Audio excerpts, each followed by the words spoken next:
What's good with it in the hood with it? Welcome back to the collective clips where you already know. Whooping, whooping, whooping. Hey Sheila, why's all the food missing? Whooping. Let's get it in.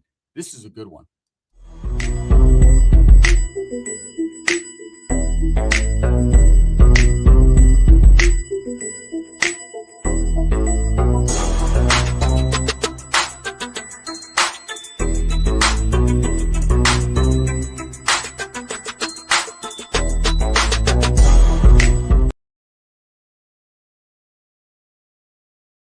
Welcome back to the channel. And if you haven't already hit that like and subscribe button, make sure you go ahead and do that. Put your notification bell on all so that way you're directed in the direction of the dope content that the gun stays kicking. And I appreciate the support. Whooping! Are you guys ready for another Super Norteno? Dum, da, dum, dum. The green wall, right? What is the green wall? I know if you've ever been locked up, like I've been locked up, where I've been locked up and how I've been locked up, then you fucking know what the green wall is. Or you've at least heard rumors. There's a few mythical factions or groups or gangs or organizations out there that people have talked about in the past, and I could tell you whether they are real and whether they are not. The green wall is one of them, one that's quietly spoken on because people are in the life and understand that if they go back to prison, being in that life, that the green wall is going to be all up in your life. Whooping, right? Now, my cousin Ricky don't know no better. He didn't know what the green wall was, but he met the green wall, right? So Ricky did time in Salinas Valley Prison where the green wall was established. Now, let me explain to you what the green wall is. Just like every other group in prison, there are gangs within that group. There are gang members that come from the streets and they join people of their ethnicity, people of their cause, people of their group, and then some choose to politic and get all up in the mix, and some choose not to. Now, there are different, what you would consider prison gangs that pretty much run these yards, and they're not spoken on, at least not on my channel. I'm trying not to say anything about them out of respect because I don't want no smoke, right? So I'll just leave it like that. But if you are on planet Earth and you think the COs don't band together and come together and form their own gangs, then you're very foolish. In the past, there have been a lot of COs that I won't necessarily say were dirty, but they fight fire with fire. They have decided to come together as an organization and as a group to inflict as much punishment on the prison population as possible. And one of those mythical gangs that you hear about, and yes, I say gang because that's what they actually were, a collective, a group, a gaggle, and a gang of individuals that came together of like-mindedness with the same mind frame, the same goals, the same get down, right? And that was the green wall. Okay, it was formed in Salinas Valley in the late 80s, early 90s. And it was basically a group of COs that were combating, assaults and attacks that were happening towards them. See, back in the days, it wasn't nothing to see a CO bleed on that yard. In fact, if a CO fucked with you, disrespected your person or property in prison, then there was no limitation to what would happen to them.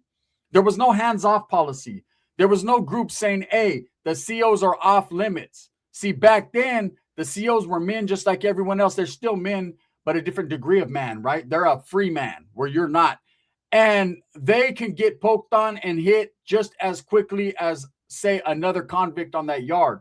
And best believe it was happening more and more frequently on them yards back in the 70s, 80s, and early 90s. There was no limitation to what you could do. Now, somewhere around the mid-90s, these groups and organizations decided, hey, it was attracting too much unwanted attention. It was fucking up the flow of the yard, the vibe of the yard. And hey, needless to say, without saying too much, it's all about money. It's all about power, respect, and money. And if you're not on that yard because you did the COs dirty and someone from your group decided to take some aggression out on the CO, well, guess what's going to happen? Your group is going to be targeted. And that means you're not going to be able to make any money on that yard. You're not going to be able to position yourselves in the right position to get money. And the last thing you want are COs hitting your cell every day because they're targeting you, locking your homeboys up, validating people, snatching people up off the yard with influence and leadership qualities. And that's what will happen. Look, ultimately, the inmates run the asylum, but the COs still got you under the gun. So when it's said and done, if they don't unlock that door, you ain't going fucking nowhere, right? These CEOs that formed this group, the Green Wall, this mythical group, came together, like I said, in the late 80s, early 90s, and decided to combat the inmate population that was aggressive and assaulting them. And in doing so, just like any other group, any other gang, it starts out with good intentions. It starts out for preservation. It starts out, hey, we're going to protect our own. And it ends up, we're going to start taking it out on other people. And that's what happened. A few bad apples spoiled the whole damn bunch, like Donny Osmond said, right? Marie Osmond got ass. The wind's blowing. Guard! You don't want to call the guard on this video. So the Green Wall is definitely something that was formed, and it is truth. There's a lot of truth to it. Now, there's going to be people that deny it. There was never no Green Wall. There was never no group of CEOs that banded together that were taking their aggression out on people and targeting people. But whether they gave it the label or the tag, the Green Wall, or not, they were still part of a group of individuals that all wore the same color, that were all part of the same job, that would come together. If a CEO got assaulted, it was going to be all bad. People were coming up missing. People were coming up hung up in their cells. There was a lot of bad shit happening, okay? I've seen CEOs get down with inmates, get down with convicts, take off that belt just like you see in the movies and handle their business. I've seen some CEOs, man, have a lot of love for a certain group and just show them all the love. And then I've seen some CEOs just hate a certain particular group because maybe they were assaulted or a family member or a friend was assaulted by that group. And they're just relentless, searching their cell every day, looking for any reason to dick them up, looking for any reason to fuck their program off. And that right there can cause a lot of issues. And that is why a lot of the prison organizations, gangs, and groups decided in the mid-90s, hey, hands-off policy on the canines. You don't touch a canine unless it's very necessary. But if it becomes necessary, then hey, it's necessary, right? But you're not going out of your way to fraternize with the canine, to bullshit with the canine, unless he's bringing you something. There's no reason to converse with him and to get all buddy-buddy. That is not what you do. There's cops, there's robbers, there's cats, there's dogs, and meow, that's them, okay? That's just the way that was played. Now, along comes my cousin, Lummy Dummy Ricky. Not Lumpy Butt. His middle name ain't Rebecca, or it might be, I don't know. But here comes Ricky Whoopin', who doesn't know no better and happens to hit the Salinas Valley Yard, okay? And I remember that particular time I was staying with my tia. I had been staying with my tia for almost over a year. What had happened was I was involved in a marriage, right? That didn't seem, well, I shouldn't have been involved in that marriage. It didn't work out. And at that particular time when it didn't work out, I kind of went on the run. So to take it back, I'm going to take it back. We got into a domestic situation to which I was the victim, right? And I'll say I was the victim because she yelled like a motherfucker at me. There was never no fists thrown, no hands thrown. I ain't doing that. But there was a whole lot of yelling going on her side.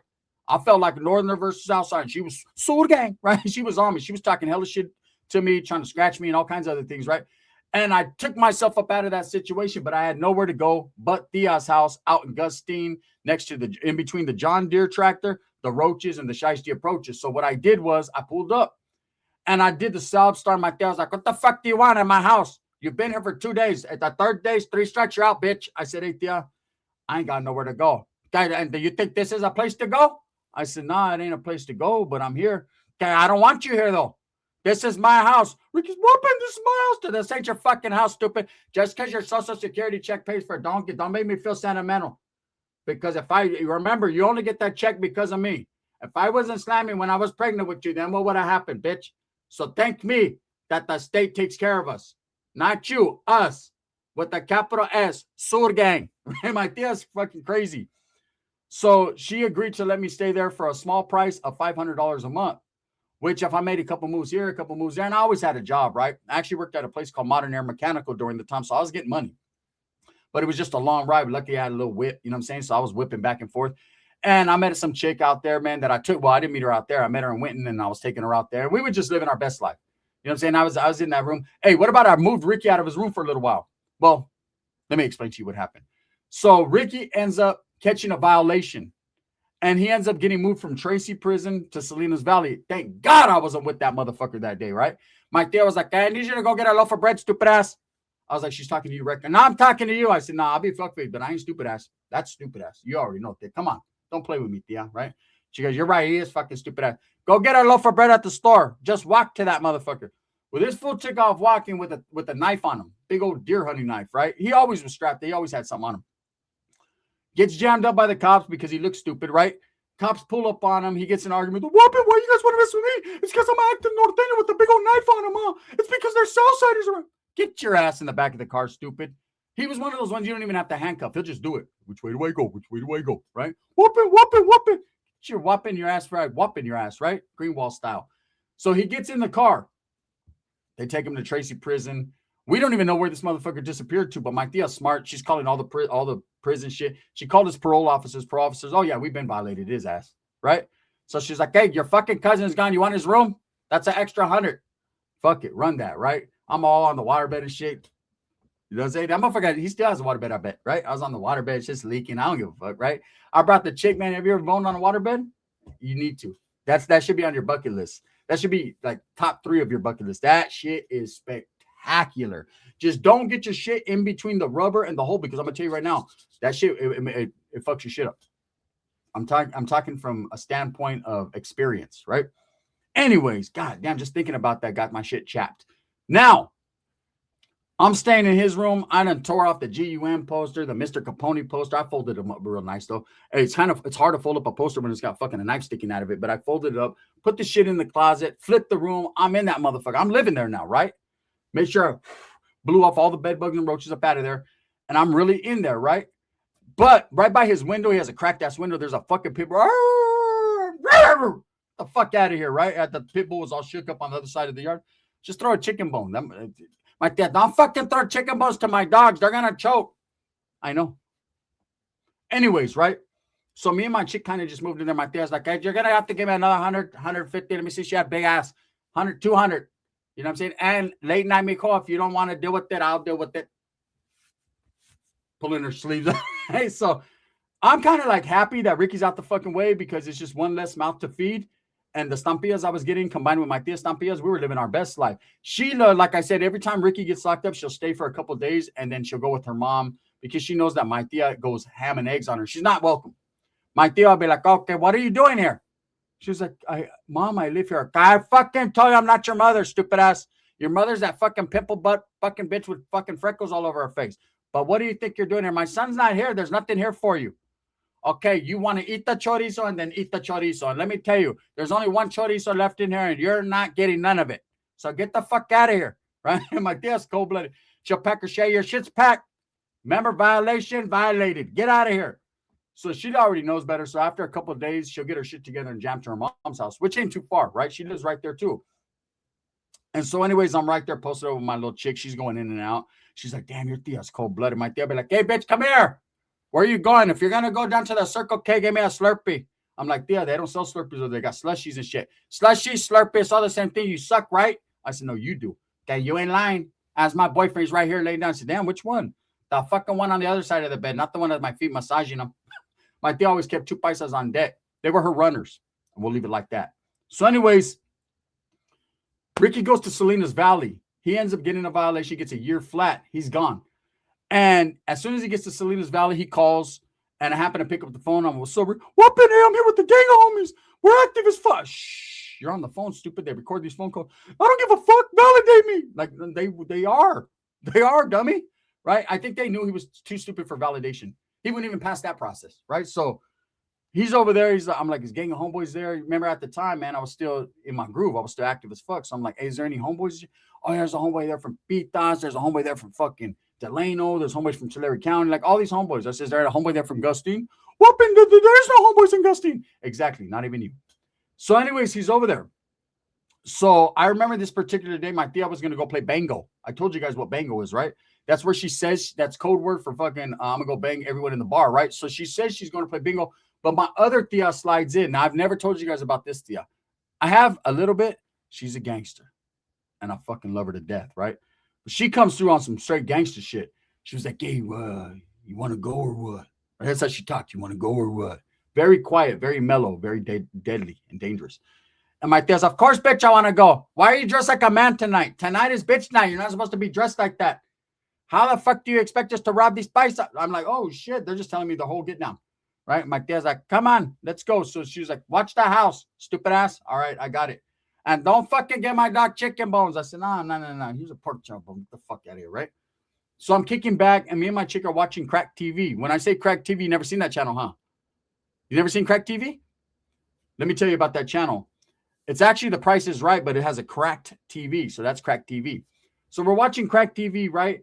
And she's cooking for me. Hey, my chick at the time, she was a paisa chick. Man, from Michoacan, Apaxica, Michoacan. It's my baby's mama. I love her to death, man, to the day I die. She passed away recently, right? A couple years ago, actually. And to me, it's always going to be recently because I recently love her, right? And so she's cooking tacos. It's the first time in my tia's house it's actually smelling good. She's got potpourri going. She's got Febreze pumping. Like, it's fucking, we're good. We're literally good. Like, it feels like a house. Even the roaches are like, ding dong, the bitch is dead, the bitch is dead, the bitch is dead. They're twerking, right? Like, hey, what about, hey, that's when you know you got a real one. A real chick, when she sits down and hands you your plate of food and sits down with her little old plate, one taco, right? Because she's watching her weight, even though she got big booty, right? And she sits down and a roach scurries past her and she, instead of saying, oh, getting all crazy, like most chicks would, she does this. Look, watch out. She has her plate, she has her taco, a roach scores by, she goes like that. And then she grabs her plate, her taco. I'm like, damn, this bitch is in it to win it, right? She's real. So anyways, we're doing our thing. My tia starts blowing me up. Mijo, come pick me up. I said, what happened? Someone fucking did something bad to you? No, your cousin fucking, I'm hearing some bad things. He's in the hospital.